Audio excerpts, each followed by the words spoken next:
How to turn on incognito mode on YouTube on your laptop. Hey everybody, in this video I'll show you guys a quick and easy way to turn on the incognito mode on YouTube. First thing first, go ahead and open up your YouTube application and just make sure that you are logged in. The other way you can do is directly open up an incognito window for your browser and open YouTube there. So just like this, you can click on the top right corner and then open a new incognito window.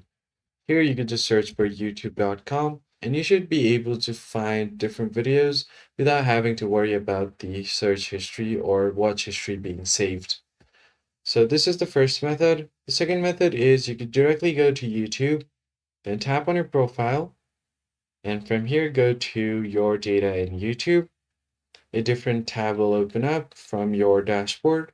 Scroll down, and what you're going to do is go to YouTube watch history, and you're going to pause your YouTube history.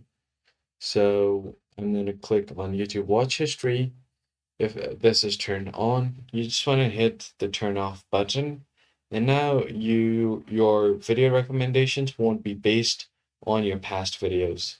So that's pretty much it, guys. If you found the tutorial helpful, be sure to like the video down below and subscribe. I'll see you on the next one.